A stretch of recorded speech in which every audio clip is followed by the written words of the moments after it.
Le docteur Norbert Augustin vous fait revivre la visite de la reine du Midi à Salomon. Bonjour. Aujourd'hui, nous allons écouter un message sur la parole du Seigneur, évidemment. Un message qui sera très important, très intéressant aussi à suivre. Nous allons tout d'abord nous tourner vers l'Évangile selon Matthieu, au chapitre 12, et nous allons lire quelques versets à partir du verset 38. Matthieu, chapitre 12, verset 38, et les quelques versets suivants. Alors nous lisons ceci. Alors quelques-uns des scribes et des pharisiens prirent la parole et dirent « Maître, nous voudrions te voir faire un miracle. » Il leur répondit « Une génération méchante et adultère demande un miracle. Il ne sera donné d'autre miracle que celui du prophète Jonas. Car de même que Jonas fut 3 jours et 3 nuits dans le ventre d'un grand poisson, de même le Fils de l'homme sera 3 jours et 3 nuits dans le sein de la terre. Les hommes de Ninive se lèveront au jour du jugement avec cette génération et la condamneront parce qu'ils se repentirent à la prédication de Jonas. Et voici, il y a ici plus que Jonas. Au verset 42, le verset qui nous intéresse. La reine du Midi se lèvera au jour du jugement avec cette génération et la condamnera, parce qu'elle vint des extrémités de la terre pour entendre la sagesse de Salomon. Et voici, il y a ici plus que Salomon. Eh bien, lorsque nous lisons la parole de Dieu, nous savons que le Seigneur nous donne, donc plusieurs signes des temps. C'est-à-dire que des signes annonçant les événements, notamment les catastrophes, les cataclysmes qui vont s'abattre sur le monde, dans les derniers temps. Et nous savons très bien que la période des derniers temps est déjà là, a déjà commencé. Ici, nous savons très bien que la plupart des signes des temps se trouvent en Matthieu chapitre 24, par exemple, en Luc chapitre 21, évidemment, dans l'épître de Paul, à Timothée également. Mais il y a un petit texte dans l'évangile de Matthieu sur lequel nous entendons très rarement parler. Lorsque j'ai lu, l'évangile selon Matthieu, ce petit passage m'a interpellé.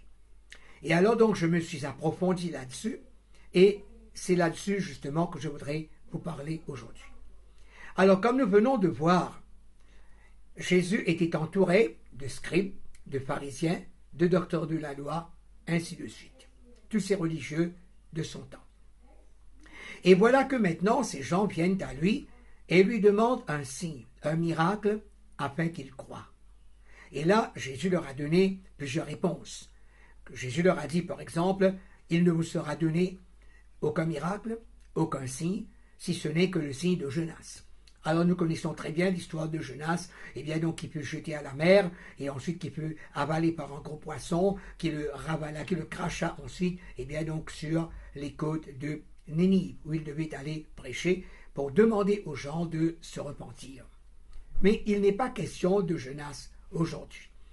Mais aujourd'hui, nous allons nous concentrer sur le verset 42 qui nous parle d'une personne un peu mystérieuse, allons dire, un peu énigmatique, un personnage qui néanmoins est très important dans la parole du Seigneur, au verset 42. Alors là, Jésus dit, « La reine du Midi se lèvera au jour du jugement. » Alors donc, le jour du jugement dernier que nous voyons dans le livre de l'Apocalypse au chapitre 21, le jugement dernier qui va se passer devant le grand trône blanc, la reine du Midi aussi se lèvera. Parce que la parole de Dieu nous dit, dans l'Apocalypse au chapitre 21, que devant le grand trône blanc se trouveront alors tous ceux qui n'auront pas cru en Jésus, tous ceux qui n'auront pas été, qui ne seraient pas devenus enfants de Dieu, qui ne se seraient pas repentis. Et alors donc tous les morts vont apparaître devant le trône du grand trône blanc, pour que jugement soit prononcé. Et donc, comme Jésus le dit ici, la reine du Midi aussi se lèvera, et ce jour-là, elle portera témoignage contre cette génération perverse de l'époque de Jésus, qui osent demander un signe, un miracle. Et pourtant, Jésus leur a donné pas mal de signes, pas mal de miracles. Il a fait pas mal de prodiges. Combien de personnes n'a-t-il pas guéri? Combien de lépreux n'a-t-il pas purifié? Combien de morts n'a-t-il pas ressuscité? Et tout cela, c'était autant de signes, autant de miracles et de prodiges. Eh bien donc, si vraiment ces gens étaient de bonne foi, de bonne volonté, il y a longtemps qu'ils auraient cru. Mais malheureusement, ils se sont endurcis dans leur incrédulité. Le Dieu de ce monde, c'est-à-dire le diable, avait aveuglé leur intelligence. Mais parlons aujourd'hui de cette fameuse reine du Midi. Qui est cette personne ou qui était ce personnage? Eh bien, le Midi, comme vous savez, c'est le sud. Le Midi, c'est le point cardinal qui désigne le sud. Donc, la reine du Midi, c'est la reine du sud. Allons voir aujourd'hui donc quelque chose concernant cette reine du Midi, qui au jour du jugement dernier va apparaître devant le grand trône blanc afin de porter témoignage contre la génération méchante et perverse de l'époque de Jésus. Et même de notre époque. C'est que tous ceux qui n'auront pas cru en Jésus, donc un jour, ils auront à se présenter devant le grand trône blanc afin d'être jugés et éventuellement condamnés. Mais voilà pourquoi le Seigneur envoie ses serviteurs pour prêcher la parole, pour donner de l'enseignement, afin d'inviter, d'appeler les gens, d'exhorter les gens à se repentir de leurs péchés et à accepter Jésus-Christ comme leur sauveur, leur rédempteur et leur Seigneur personnel. Maintenant, nous connaissons très bien le roi Salomon. Nous savons très bien que Salomon était le fils du grand roi David. Eh bien donc, nous savons très bien que Salomon fut l'homme le plus sage de toute la terre. Eh bien donc, nous lisons dans 1 Roi, l'Ancien Testament évidemment, dans 1 Roi au chapitre 4. Eh bien donc, nous lisons tout d'abord au chapitre 3. Ok? Au chapitre 3, à partir du verset 5, dans le premier livre des rois. Alors nous lisons ceci. À Gabaon, l'Éternel apparut en songe à Salomon pendant la nuit, et Dieu lui dit, « Demande ce que tu veux que je te donne. » Eh bien donc voilà, le Seigneur Dieu apparaît un soir plutôt, donc en songe à Salomon. Et là, le Seigneur lui fait une proposition, et le Seigneur Dieu lui demande de lui demander n'importe quoi qu'il voulait. Et là, il y a pas mal de choses que Salomon aurait pu demander.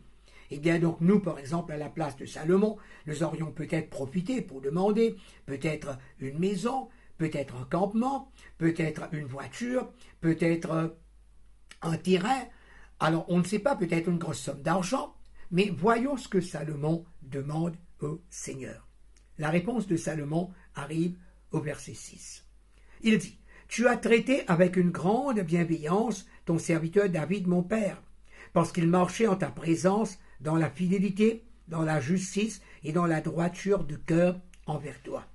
Tu lui as conservé cette grande bienveillance, et tu lui as donné un fils, c'est-à-dire Salomon lui-même, qui est assis sur son trône, comme on le voit aujourd'hui. » Alors tout d'abord, nous voyons que, d'une manière c'est pas tellement explicite, mais d'une manière implicite, c'est que Salomon insinue certaines choses, c'est-à-dire pour dire, par exemple, pour rendre grâce à Dieu de ce que lui maintenant soit devenu roi, et bien donc à la succession de son père, le grand roi David. Alors ce qui veut dire que pour Salomon, c'était déjà une grande grâce. En quelque sorte, Salomon voulait dire, Seigneur, mais déjà tu m'as fait une grande faveur en me choisissant pour être roi, et bien donc à la succession de mon père David. Tu as usé beaucoup de bienveillance, tu as eu beaucoup de bonté, beaucoup de miséricorde, de compassion, de générosité à l'égard de mon père, et maintenant tu me fais la faveur d'être roi sur ton peuple, d'être roi en Israël. C'est déjà beaucoup, Seigneur, ce que tu as fait pour moi. Mais continuons à voir maintenant ce que Salomon, dit au Seigneur. Au verset 7. Maintenant, Éternel, mon Dieu, tu as fait régner ton serviteur à la place de David, mon père. Et moi, je ne suis qu'un jeune homme, je n'ai point d'expérience. Alors voyez, Salomon n'est pas un homme orgueilleux, c'est pas un homme arrogant, ce n'est pas parce qu'il est devenu roi tout en étant jeune qu'il doit s'en glorifier, au contraire, il dit Seigneur, il reconnaît sa petitesse devant l'Éternel. Eh bien donc, il reconnaît en quelque sorte son insignifiance devant l'Éternel. Eh bien, parce qu'il dit, eh bien, tu as fait de moi roi sur Israël, mais je ne suis qu'un jeune homme. C'est-à-dire que je suis encore jeune, je n'ai pas assez d'expérience, assez de maturité pour pouvoir, eh bien, régner sur ton peuple, Seigneur.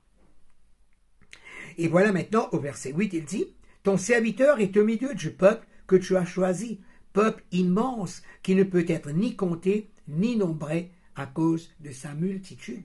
Alors tu m'as fait devenir roi sur un peuple eh bien très nombreux, un peuple innombrable, parce que nous savons que le peuple de Dieu était très prolifique et nous savons qu'ils avaient beaucoup d'enfants, que les familles étaient très grandes, étaient très nombreuses. Au verset 9, Salomon arrive maintenant avec sa requête, parce que Dieu lui a demandé de lui proposer n'importe quoi, de lui demander n'importe quoi, et qu'il le lui accorderait. Ici maintenant, Salomon arrive à sa requête. Et que demande-t-il? De l'or, de l'argent, de la richesse, des femmes? Voyons ce qu'il demande. Accorde donc à ton serviteur un cœur intelligent pour juger ton peuple, pour discerner le bien du mal, car qui pourrait juger ton peuple, ce peuple si nombreux? Alors voilà maintenant la requête de Salomon. Eh bien, tu m'as fait devenir roi tout en étant jeune sur ce peuple nombreux, innombrable même, que personne ne peut dénombrer. Eh bien, ce que je pourrais te demander, Seigneur, c'est de m'accorder de l'intelligence et de la sagesse. Alors, où est-ce qu'il est fait mention de sagesse ici? Lorsque Salomon parle demande, eh bien donc, le discernement entre le bien et le mal. C'est ce qu'on appelle la sagesse. Pouvoir discerner, pouvoir distinguer l'un de l'autre. Eh bien, donne-moi du discernement, de la sagesse, c'est-à-dire, et de l'intelligence, afin que je puisse gouverner ton peuple intelligemment. Alors, ce qui veut dire que Salomon n'a pas considéré, eh bien, son avantage, eh bien, son intérêt personnel. Mais il a considéré tout d'abord et en toute priorité, il a considéré le bien du peuple de Dieu. Et que dit Jésus dans les évangiles?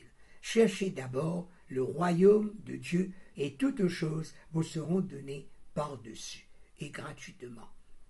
Au verset 10, cette demande de Salomon plut au Seigneur, et Dieu lui dit, puisque c'est là ce que tu demandes, puisque tu ne demandes pour toi ni une longue vie, ni les richesses, ni la mort de tes ennemis, et que tu demandes de l'intelligence pour exercer la justice, voici, j'agirai selon ta parole. Je te donnerai un cœur sage et intelligent, de telle sorte qu'il n'y aura eu personne avant toi, et qu'on ne verra jamais personne de semblable à toi. Je te donnerai en outre, c'est-à-dire en plus, par-dessus le marché, ce que tu n'as pas demandé, des richesses et de la gloire, de telle sorte qu'il n'y aura pendant toute ta vie aucun roi qui soit ton pareil. Il est formidable. Eh bien donc Salomon demande la sagesse et le discernement afin de pouvoir gouverner le peuple de Dieu. Alors cette demande, cette requête de Salomon plaît à Dieu, à tel point que le Seigneur lui-même s'en réjouit. Et le Seigneur lui dit, en le félicitant, en le congratulant, eh bien, tu aurais pu, Salomon, me demander autre chose, des richesses, de la fortune, eh bien donc une longue vie. Tu aurais même pu me demander la mort de tes ennemis. Non, mais ce n'est pas ce que tu as souhaité avoir. Mais tu as au contraire pensé à moi, à mon peuple, et tu as voulu avoir de la sagesse, du discernement et de l'intelligence pour régner sur mon peuple. Eh bien voilà, je t'accorde ce que tu as demandé. C'est-à-dire, je te donne de l'intelligence, de la sagesse, du discernement. Mais en sus de ça, j'ajoute à tous ces dons, Salomon, ce que tu n'as même pas demandé. Eh bien donc, je te donne également, eh bien donc, des richesses, au verset 13, des richesses. Je te donne de la gloire. C'est-à-dire que tu auras un prestige tel qu'il n'y aura jamais eu quelqu'un de semblable à toi. C'est-à-dire que tu seras sur toute la terre l'homme le plus intelligent, le plus judicieux, le plus sage, eh bien donc que le monde aura connu. Alors voilà ce que c'était que Salomon. Et maintenant nous voyons comment, eh bien donc la sagesse de Salomon devient, eh bien donc quelque chose de prodigieux. Au chapitre 4, toujours de 1 Roi, au verset 29, du chapitre 4, Dieu donna à Salomon de la sagesse, une très grande intelligence et des connaissances multipliées, comme le sable qui est au bord de la terre. Alors Dieu, fidèle, eh bien donc à sa promesse, il accorde à Salomon donc, eh bien, tout ce qu'il avait promis. C'est-à-dire, il lui donne, eh bien donc, essentiellement de la sagesse et de l'intelligence. Au verset 30, la sagesse de Salomon surpassait la sagesse de tous les fils de l'Orient et toute la sagesse des Égyptiens. Il était plus sage qu'aucun homme, plus qu'Étan, etc., etc. Donc, comme on vient de dire, il était l'homme le plus prodigieux, l'homme qui avait l'intelligence la plus prodigieuse, la plus grande sagesse, et bien donc de l'époque. Alors donc, ça, c'est Salomon. Ainsi, nous voyons que Salomon fut un homme, eh bien, de grande sagesse et de grande intelligence. Et qu'est-ce que nous avons vu dans le texte de Matthieu que nous venons de lire? Eh bien, nous avons vu que la reine du Midi, au dernier temps, eh bien, au jour du jugement, la reine du Midi, eh bien, donc, va apparaître devant le grand trône blanc, eh bien, afin de porter témoignage, eh bien, donc, contre la génération perverse qui aura rejeté le Seigneur Jésus. Et pourquoi? Parce que la reine, eh bien, du Midi, eh bien, donc, était venue de très loin, eh bien, pour aller écouter Salomon, rendre justice.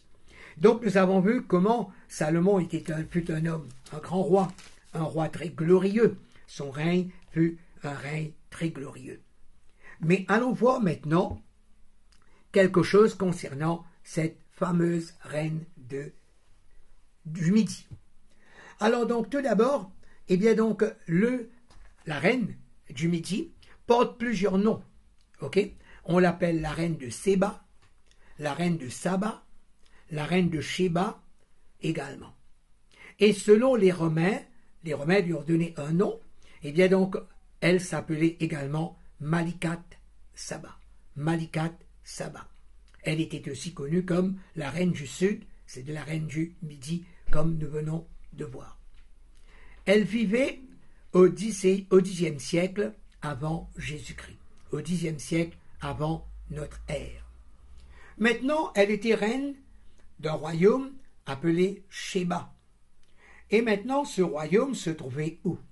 Alors, selon les historiens, eh bien donc, il y a deux suppositions. Il y a deux hypothèses. Il y en a qui disent que Sheba se trouvait en Éthiopie et d'autres qui prétendent que Sheba se trouvait au Yémen. Mais moi, personnellement, j'aurais tendance à dire que c'était plutôt en Éthiopie qu'au Yémen. D'accord? Eh bien donc, c'était une reine extrêmement intelligente. Elle était douée d'une grande intelligence, d'une grande sagesse et d'une grande puissance, parce que son royaume était un royaume très riche, très prodigieux.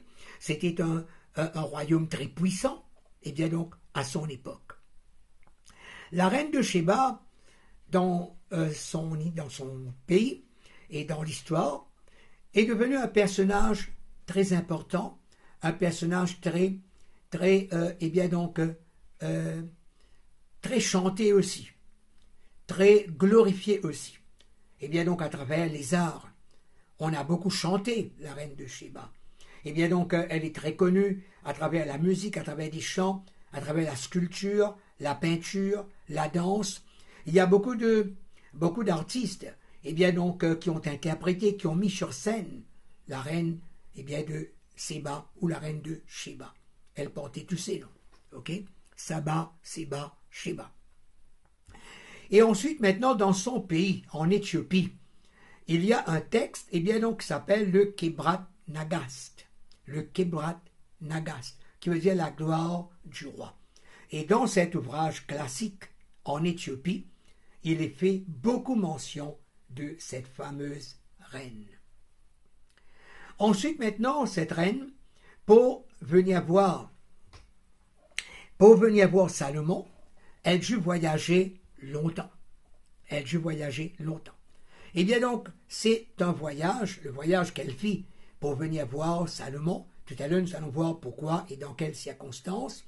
Ce fut un voyage, eh bien donc, long de 1500 milles. 1500 milles, soit 2400 kilomètres. C'est la distance qu'elle a dû parcourir pour sortir du Midi, de son pays, et pour aller rendre visite à Salomon. Elle s'est déplacée sur une distance de 1500 milles. Ensuite, maintenant, il faut savoir aussi que la reine du Midi, la reine Malikat Saba, comme on l'appelait également, eh bien donc il y a une légende qui dit qu'elle est décédée, eh bien donc au Nigeria. Qu'elle est décédée au Nigeria, il paraît qu'il y a des scientifiques et des archéologues britanniques de l'université de Bournemouth qui a trouvé, eh bien donc sa tombe, eh bien donc au Nigeria, au fond d'une forêt au Nigeria. Mais tout cela, c'est de l'histoire, mais c'est bon quand même de savoir un petit peu certaines choses eh bien, concernant eh bien, donc, cette reine. Et il y a même une légende qui dit que, bon, je vous dirai ça après. Passons tout de suite eh bien, donc, à 1 Roi, chapitre 10, et tout à l'heure, je vous dirai ce que j'avais en tête de vous dire. Je vous réserve cela pour la fin. Alors, donc, voyons maintenant 1 Roi, chapitre 10, verset 1er. Et le titre même, dans Louis II, le titre même de ce chapitre est « La reine de Séba à Jérusalem ». Alors voilà qu'un jour, la reine de Séba, cette grande reine, eh bien donc décide de faire un long voyage de 1500 milles pour aller rendre visite à Salomon, l'homme le plus sage du monde. La reine de Séba apprit la renommée que possédait Salomon à la gloire de l'Éternel, et elle vint pour l'éprouver par des énigmes. Alors, vous voyez, la gloire, la sagesse de Salomon était tellement prestigieuse que c'était même arrivé jusqu'au pays de la reine du Midi. C'est-à-dire que la renommée de Salomon s'était répandue, allons dire, eh bien donc, dans le monde entier de son temps. Et voilà que la reine du Midi, qui elle-même était une reine très intelligente, très puissante, très riche aussi, très sage. Cette reine maintenant, qui croyait qu'elle était la personne la plus sage du monde, a entendu parler d'un certain Salomon, roi d'Israël, et qui était connu pour être l'homme le plus sage du monde. Elle n'en croyait pas ses oreilles. Alors donc un beau jour, elle se dit, il faut absolument que j'aille voir cet homme, que j'aille l'écouter parler, afin de voir vraiment si ce qu'on m'a dit de lui, eh bien donc, est correct. Si on m'a bien dit de lui qu'il est vraiment l'homme le plus sage du monde. Vous voyez, c'était un petit peu l'orgueil aussi. C'était la curiosité de la reine qui l'a poussée à aller voir Salomon.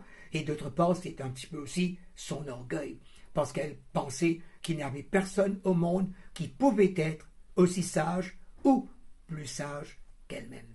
Alors voilà, un jour, elle décide de faire ce voyage long de 1500 milles pour aller en Israël et voir le roi Salomon. Maintenant, lorsqu'elle arrive, elle vient, eh bien donc, pour poser des questions à Salomon. Elle vient pour mettre la sagesse, la connaissance, la compétence de Salomon à l'épreuve.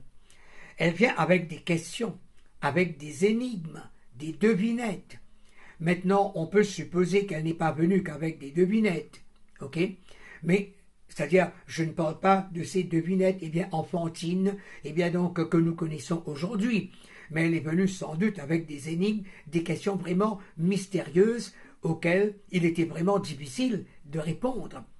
Mais je pense qu'il est possible aussi, eh bien, donc, qu'elle fût venue aussi avec des questions eh bien, d'ordre plus important. Par exemple, avec des questions sur la diplomatie, sur l'éthique, sur le gouvernement du pays, sur les alliances à faire, à ne pas faire, sur la manière de gouverner, de diriger, comment mettre certaines choses en place, en pratique, parce que sans doute elle avait appris la renommée du peuple d'Israël sous le règne de Salomon, le succès que le peuple de Dieu avait reçu, depuis le moment où le Seigneur Dieu les avait retirés de l'esclavage en Égypte. Leur renommée s'était répandue partout. Alors donc la reine de Sheba arrive maintenant chez Salomon avec des questions dures, des questions difficiles, et donc elle cherche des réponses. Elle arriva à Jérusalem avec une suite fort nombreuse et avec des chameaux portant des aromates, de l'or en grande quantité et des pierres précieuses. Elle se rendit auprès de Salomon et elle lui dit tout ce qu'elle avait dans le cœur. Alors voilà que la reine de Sheba arrive chez Salomon, mais elle ne vient pas les mains vides.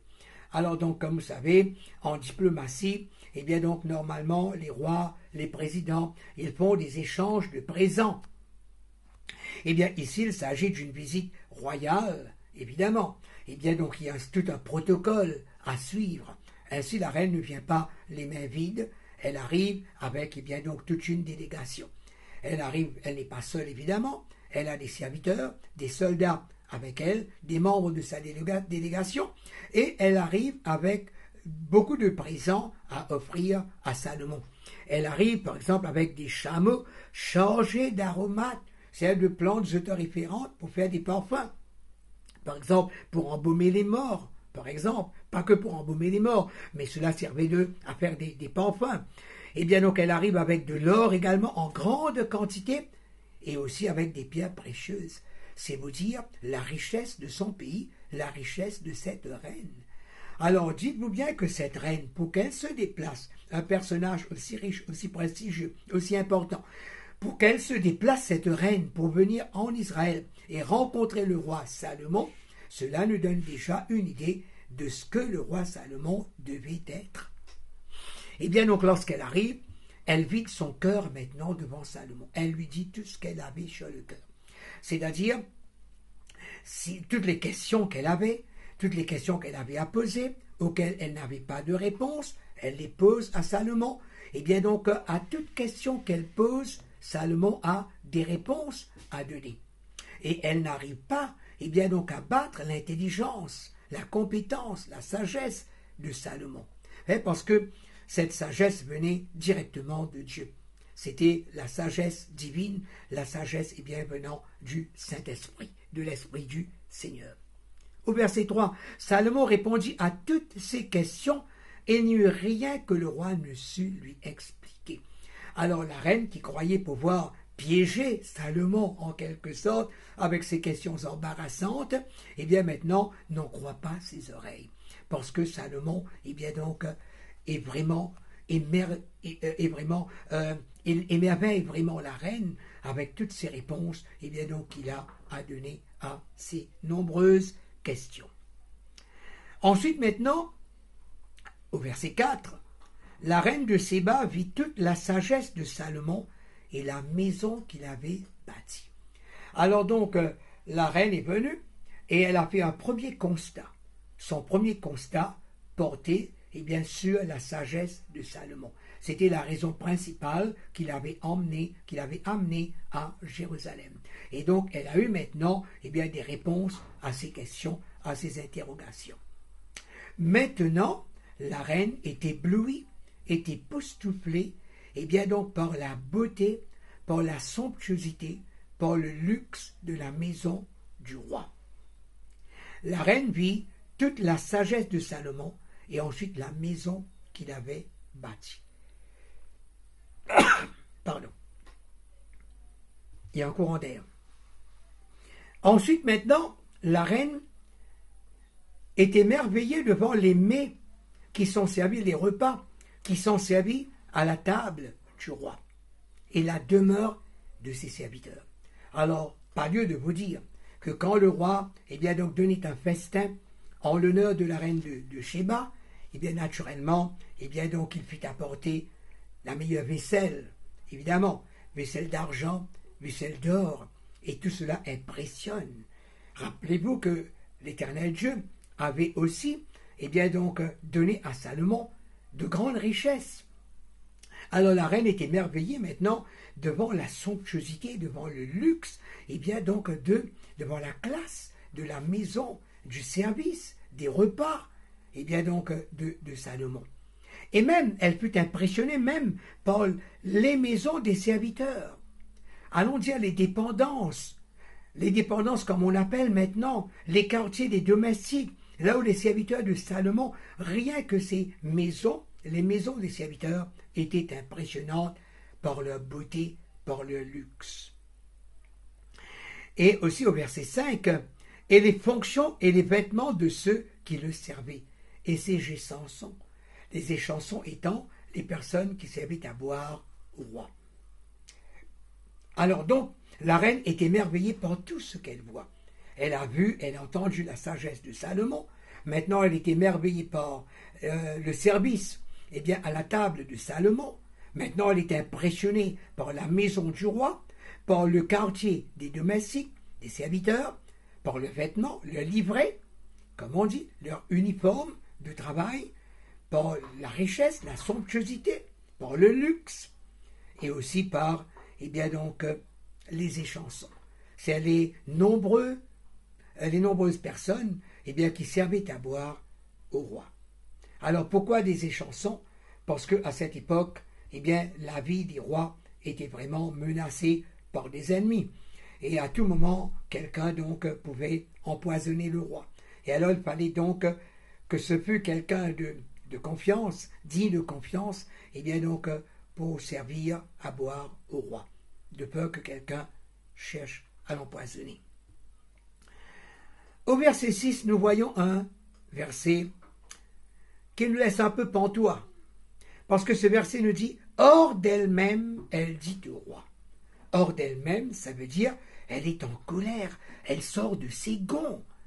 Mais cette reine, dites-vous bien, elle a fait le déplacement, elle a voyagé sur une distance de 1500 milles pour venir voir Salomon, pour l'écouter parler. Et elle a vu la sagesse, et bien donc, de ce roi. Elle a été impressionnée par tout. Mais pourquoi devrait-elle maintenant sortir d'elle-même? Pourquoi devrait-elle sortir de ses gonds? C'est comme je vous dis, c'est un peu par jalousie, c'est un peu par arrogance, un peu par orgueil. Parce qu'elle avait pensé qu'elle était la reine la plus impressionnante, la plus sage, la plus riche de toute la terre. Or, maintenant, elle voit plus que la reine de Sheba. Elle voit que maintenant, par comparaison à Salomon, on peut dire en quelque sorte, elle pâlit un peu devant le roi Salomon, par comparaison à la sagesse du roi. Sa sagesse à elle, quoique grande, n'est pas comparable à celle de Salomon. Parce que la sagesse de Salomon, voyez-vous, c'était un don venant directement du Seigneur. Alors, hors d'elle-même, qu'est-ce qu'elle dit? Elle dit au verset 6, « C'était donc vrai ce que j'ai appris dans mon pays au sujet de ta position et de ta sagesse ?» avec un point d'exclamation. Alors, le point d'exclamation, c'est à nous montrer, eh bien donc, avec quelle colère, avec quelle rage elle dit cela. Eh bien donc, parce que elle, comme je viens de dire, elle croyait qu'il n'y avait personne sur la terre, eh bien donc, qui fût plus intelligente, plus sage, eh bien donc, qu'elle. Alors donc, hors d'elle, maintenant, elle se dit, eh bien, c'est donc vrai. Eh bien, est-ce que c'est donc vrai qu'il y a quelqu'un au monde qui est plus intelligent que moi, plus sage que moi et plus riche que moi? Alors donc, cela la met un petit peu hors d'elle-même. Vous voyez, c'est un peu son orgueil qui est blessé ici. Je ne croyais pas avant d'être venu, dit-elle, et d'avoir vu de mes yeux. Et voici, on ne m'en a pas dit la moitié. Tu as plus de sagesse et de prospérité que la renommée ne me l'a fait connaître. Alors maintenant, elle fait un aveu de taille à Salomon. Elle lui avoue qu'elle est beaucoup plus impressionnée, que tout ce qu'elle a entendu et que tout ce qu'elle a vu dépasse de loin tout ce qu'on lui avait dit de Salomon. Certes, on lui avait parlé de la sagesse, de la grande sagesse, de la grande richesse de Salomon, mais Cependant, ce qu'elle a pu constater de visu est beaucoup plus important et beaucoup plus considérable, est infiniment plus considérable que ce qu'on avait pu lui dire dans son pays. Donc elle est vraiment, vraiment éberluée, estomaquée par tout ce qu'elle entend. Alors elle continue. « Heureux tes gens, dit-elle au chapitre 8, heureux tes serviteurs qui sont continuellement devant toi et qui entendent ta sagesse. » En quelque sorte, ici elle dit, elle avoue qu'elle aurait souhaité être à la place d'un des serviteurs, d'un des domestiques de Salomon. Pourquoi? Pour pouvoir être dans sa présence tous les jours, pour l'écouter parler, pour savourer sa parole, pour savourer la sagesse qui émanait de sa bouche. Cela nous rappelle qui? Dans les évangiles, on se rappelle qu'il y avait une famille, et bien donc composée d'un frère et de deux sœurs. Je parle de la famille de Lazare, qui avait deux sœurs, Marthe et Marie. Et on se rappelle que Jésus aimait souvent aller rendre visite à cette famille.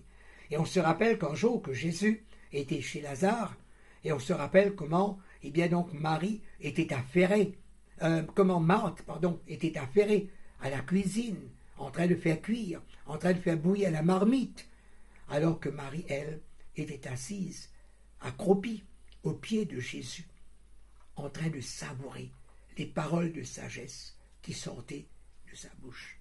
Et on se rappelle comment Marthe, agacée, eh bien donc, vint dire à Jésus, « Maître, est-ce que cela ne te dit rien, que moi je sois occupée à la cuisine et que ma sœur Marie soit assise à tes pieds en train de t'écouter ?» Sans doute Marthe aurait voulu que Marie lui apporte un coup de main, lui apporte une aide. Mais que répondit Jésus? « Marthe, Marthe, tu t'inquiètes pour peu de choses. Mais Marie, ta sœur, a choisi la bonne part qui ne lui sera point ôtée. » Et bien donc cela nous rappelle exactement la reine de Shéba.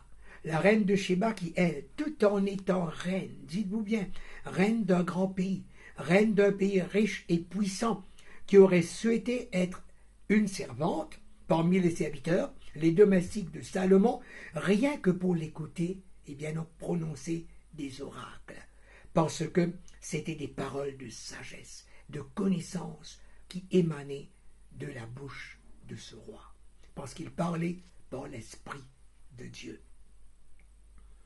Eh bien, cela nous donne donc, une image, de la grandeur, de l'immensité, de la stature de ce roi.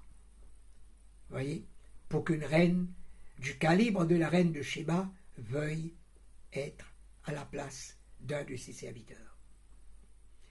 Eh bien, au verset 9, elle dit, « Béni soit l'Éternel, ton Dieu, qui t'a accordé la faveur de te placer sur le trône d'Israël. » Voyez, c'est une femme qui vient d'un pays païen.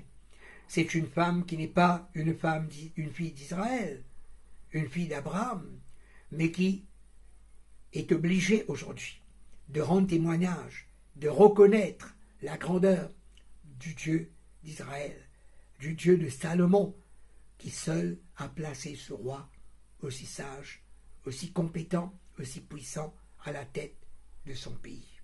Elle rend grâce, elle rend témoignage de la grandeur de ce Dieu. C'est parce que l'Éternel aime toujours Israël qui t'a établi roi pour que tu fasses droit et justice. C'est vrai. Elle reconnaît qu'elle vient de pays étrangers, mais elle reconnaît, force lui de reconnaître quand même que Israël a une place importante, une place prépondérante dans le cœur de Dieu. Parce que dites-vous bien que le Seigneur considère Israël comme son peuple, comme la prunelle même de son œil. Au verset 10 maintenant. Alors elle a fait le constat, elle a entendu la sagesse, elle a vu la richesse, elle a vu le prestige, elle s'est rendue compte de l'immensité, de la stature de ce personnage, et maintenant arrive le moment pour elle de récompenser le roi avec les présents qu'elle a apporté. Au verset 10, elle donna au roi 120 talents d'or, une somme énorme, 120 talents d'or, une très grande quantité d'aromates. Ces aromates, c'était des plantes odoriférantes ayant une très très grande valeur, et des pierres précieuses. Donc nous voyons que les présents qu'elle a portés pour le roi, c'était des présents, vraiment de grande valeur, d'une valeur vraiment considérable. Elle est venue avec de l'argent, elle est venue avec de l'or, elle est venue avec des pierres précieuses. Alors tout cela pour récompenser le roi. Les navires au verset 11. Les navires de Hiram. Au verset 10 d'abord, il ne vint plus tant d'aromates que la reine de Séba en donna au roi Salomon.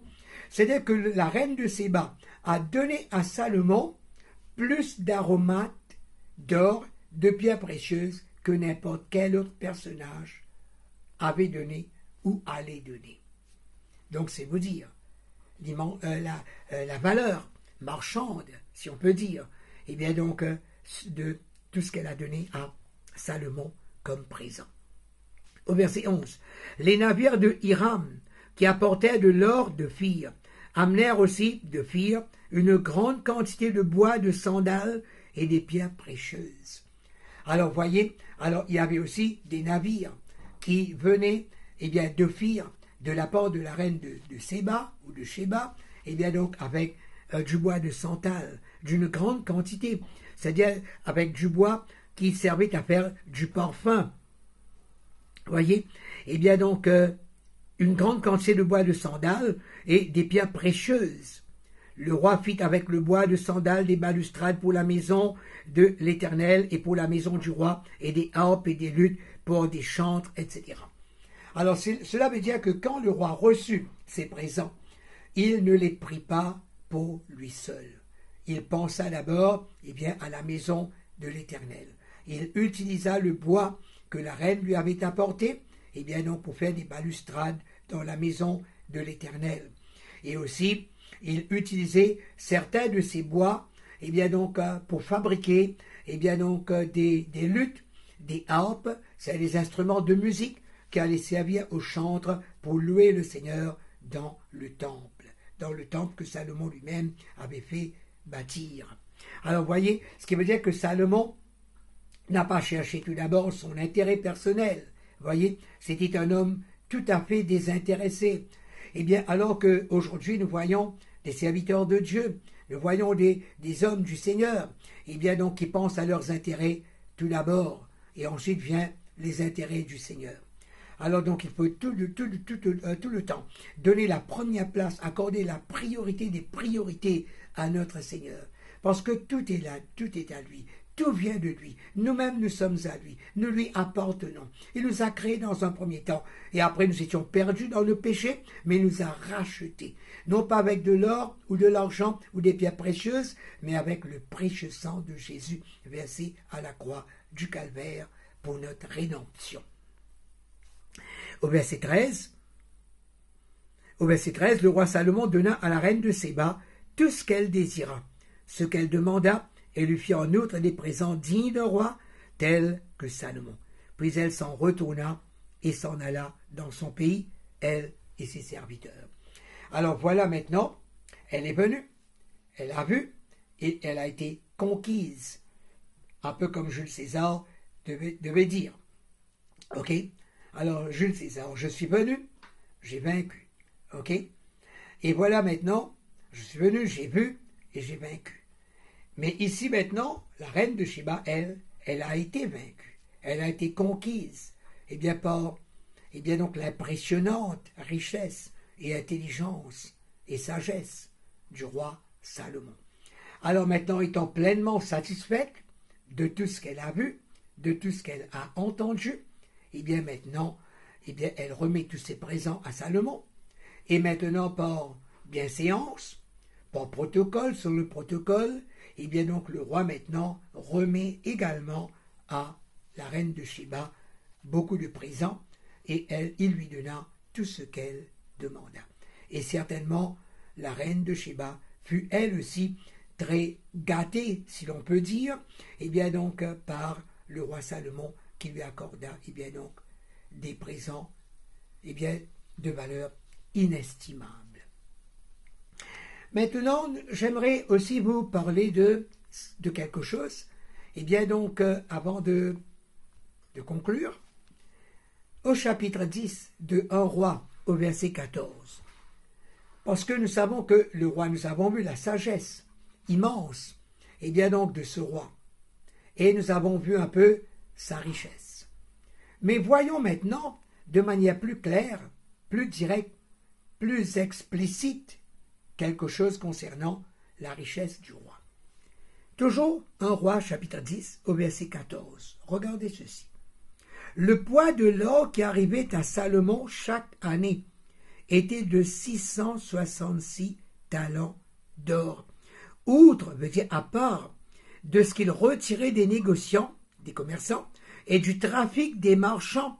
Trafic ici n'a pas le sens péjoratif que nous connaissons maintenant en relation avec la drogue, non, mais le trafic veut dire la négoce, le commerce des marchands, de tous les rois d'Arabie et des gouverneurs du pays. Alors donc, regardez un peu la richesse du roi Salomon. Combien touchait le roi Salomon? Quel était son salaire en sa qualité de roi?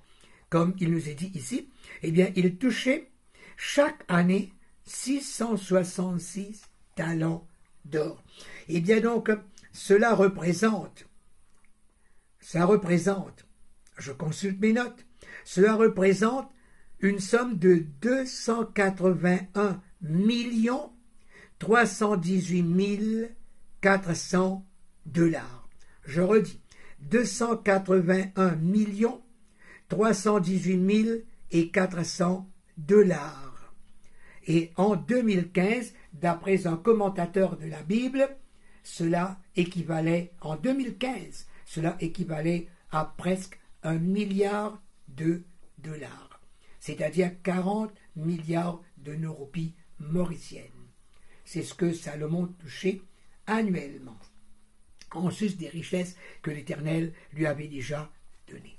Alors c'est vous dire que puisque Salomon avait cherché de la sagesse, de l'intelligence, du discernement, donc pour servir le Seigneur, pour gouverner son peuple, voilà maintenant ce que le Seigneur lui a donné en termes de richesse. Maintenant, je vous disais tout à l'heure qu'il y avait quelque chose, que je voulais vous dire. Il y a des recherches qui ont été faites, il y a des historiens qui ont écrit des ouvrages et qui vous disent, j'ouvre ici une parenthèse pour bien faire comprendre que ce n'est pas ce que la parole de Dieu nous dit. J'en ai terminé pour le moment avec 1 roi, d'accord, chapitre 3 et aussi chapitre 10. J'en ai terminé avec le 1 roi pour le moment, d'accord? Mais là, j'ouvre une parenthèse pour dire, parce que c'est bon, nous sommes en train de faire de l'enseignement, mais c'est bon quand même de savoir ce que pensent, ce que disent les historiens. On n'en fait pas naturellement une doctrine, on n'en fait pas une vérité, vous voyez, parce que c'est pas dans la parole du Seigneur. Mais néanmoins, l'histoire, est aussi une science, très importante, qui nous apporte beaucoup de lumière, beaucoup d'éclairage. Alors donc, il y a certains historiens qui nous disent que la reine de Sheba passa 6 mois en fait chez le roi Salomon. Ne pensons pas qu'elle est venue là après un voyage de 1500 milles pour repartir le lendemain, ou au bout d'une semaine, ou même au bout d'un mois. Alors donc on nous dit qu'elle a passé 6 mois au palais du roi Salomon. Et deuxièmement, on nous dit qu'elle fut tellement impressionnée par la sagesse, l'intelligence, le discernement, la richesse du roi Salomon, donc elle tomba même amoureuse du roi Salomon. Et il y a une thèse qui dit que le roi Salomon et elle ont eu un fils. Un fils, qui s'appelait Ménélik Ier. Ménélik Ier, qui par la suite est devenu, le premier roi d'un peuple, d'une dynastie appelée les Solomonides. Solomonide, c'est un nom qui vient du nom Salomon. Ok? Alors on prétend que la reine de Sheba et le roi Salomon ont eu un enfant, un fils appelé Ménélik, qui est devenu donc le fondateur des îles Salomon. Nous connaissons tous très bien maintenant dans la géographie qu'il y a ce qu'on appelle les îles Salomon. Alors il paraît que ces îles ont été donc fondées, ont été découvertes peut-être par donc Ménélik Ier, issu d'une union entre le roi Salomon et la reine de Sheba. Donc je redis ce que j'ai dit tout à l'heure, que cela ne se trouve pas dans la parole du Seigneur, mais comme nous faisons de l'enseignement, c'est bon quand même de savoir donc ce que disent les historiens par rapport à cette reine. Mais maintenant, tenons-nous-en à l'essentiel. Alors l'essentiel de ce que nous avons dit, c'est que, comme nous avons vu dans l'Évangile selon Matthieu au début, nous avons vu comment les scribes, les sadducéens, les pharisiens, les docteurs de la loi, etc., voulaient avoir de Jésus un signe, un miracle, pour qu'ils puissent croire. Et le Seigneur Jésus leur a dit, il ne vous sera donné aucun signe, aucun miracle, etc. Parce que la reine de Sheba, la reine du Midi, s'est déplacée pour aller entendre parler Salomon, pour aller écouter la sagesse de Salomon. Et donc, considérez que là, devant vous, il y a plus que Salomon. Parce que devant ces scribes, voyez-vous, devant ces scribes, ces pharisiens, ces sadducéens, ces docteurs de la loi, il y avait celui qui avait donné à Salomon toute sa sagesse et toutes ses richesses. Vous voyez? Alors donc, puisque la reine de Sheba elle-même, elle s'est déplacée pour aller entendre parler Salomon, à tel point qu'elle aurait même souhaité être parmi les serviteurs, les domestiques du roi Salomon, rien que pour l'entendre prononcer des oracles tous les jours. Donc cela nous donne une idée de l'importance qu'elle attachait à ce roi. Alors qu'ici maintenant, devant les scribes, les pharisiens, les docteurs de la loi, il y a Jésus, le roi des rois, le seigneur des seigneurs, le maître de Salomon, celui qui est la source de la richesse, de la sagesse, de la puissance, de la gloire, du prestige de Salomon. Et qu'est-ce que ces gens en font? Est-ce que ces gens écoutent? Est-ce qu'ils écoutent la sagesse de Jésus, comme Marie de Béthanie le faisait, accroupie aux pieds de Jésus? Non. Voilà pourquoi ça veut dire que ce sont des gens entêtés, opiniâtres, têtus, obstinés, donc des gens qui refusaient d'admettre la divinité, la seigneurie de Jésus. Voilà pourquoi Jésus dit, un jour, au jour du jugement, la reine du Midi va paraître devant le grand trône blanc. Elle rendra témoignage et elle parlera contre vous. Elle vous reprochera de n'avoir pas écouté parler Jésus, de n'avoir pas pris en considération sa sagesse, sa connaissance et son évangile de salut. Voilà, maintenant je crois que nous avons bien compris ce petit texte, ce petit extrait de Matthieu chapitre 12, donc qui nous parle de cette fameuse reine du Midi qui se déplaça pour aller écouter parler Salomon. Mais vous et moi maintenant, nous qui sommes là aujourd'hui, les chrétiens d'aujourd'hui, qu'est-ce que nous faisons de la parole du Seigneur Jésus? Nous n'avons pas besoin maintenant de nous déplacer sur une distance de 1500 milles pour aller écouter parler Jésus. Nous n'avons même pas besoin d'aller à Jérusalem pour l'écouter, pour l'entendre parler. Nous avons sa parole, nous avons la Bible, et il nous parle à travers sa parole. Et ce qu'il nous demande, ce que nous devons faire, à la lumière de ce que nous avons entendu aujourd'hui, il y a là plus grand que Salomon. Ainsi, il nous appartient d'écouter attentivement, avec la plus grande minutie, la parole du Seigneur. Quoi que nous lisions la Bible, quoi que nous écoutions une prédication, quoi que nous soyons dans l'église, à entendre un sermon, un message, quoi que nous soyons sur l'Internet, sur les réseaux sociaux, on entend quelqu'un prêcher la parole de Dieu, évidemment fondée sur la saine doctrine, il nous appartient de prêter une oreille extrêmement attentive. Comme Jésus lui-même le dit, dans le livre de l'Apocalypse, dans les lettres adressées aux 7 églises, que celui qui a des oreilles entende ce que l'Esprit dit aux églises. Que le Seigneur vous bénisse et prenez en considération la sagesse du Seigneur. Il y a là plus grand que Salomon. Amen. Nous espérons que vous avez été bénis et vous donnons rendez-vous pour un prochain message.